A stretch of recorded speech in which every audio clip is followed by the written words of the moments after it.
Halo semuanya, perkenalkan nama saya Safera.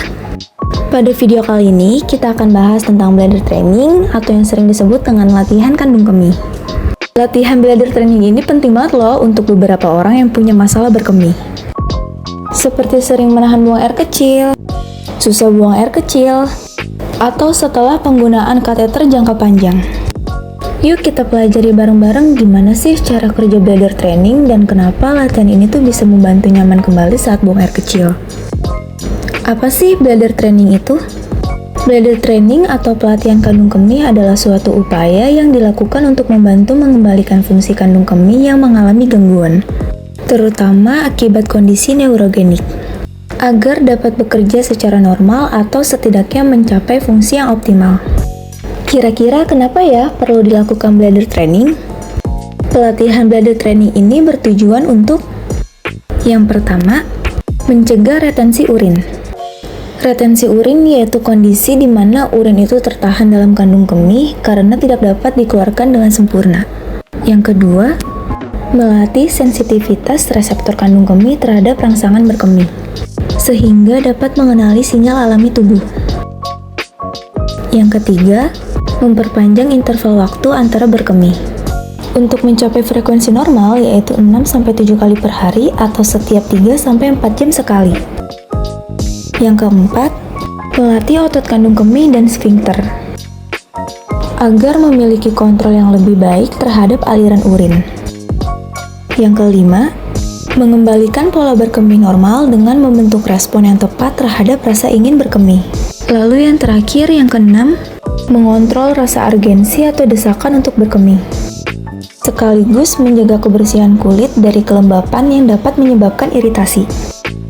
Siapa saja sih yang perlu melakukan bladder training? Bladder training dilakukan untuk seseorang yang mengalami masalah buang air kecil seperti yang pertama, mengalami neurogenic bladder.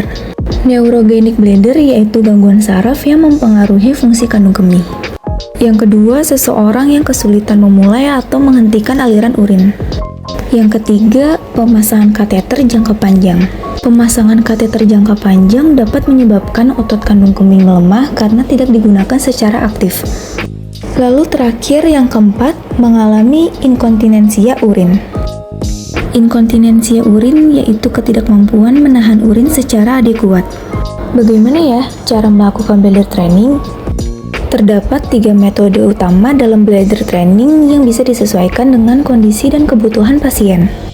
Yang pertama, Kegel exercise.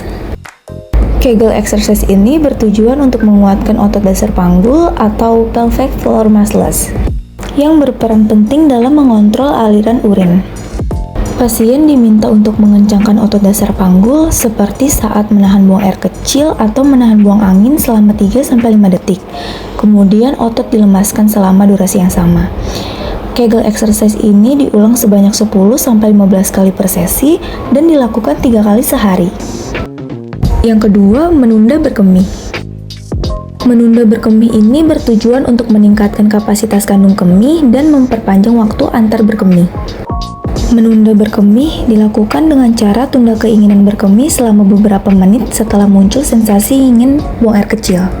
Secara bertahap, waktu tunda ditingkatkan, misalnya mulai dari 5 menit, kemudian menjadi 10, 15, hingga mencapai interval normal. Untuk pasien dengan kateter, latihan dilakukan dengan cara mengklem kateter selama waktu tertentu untuk memberi waktu kandung kemih menampung urin.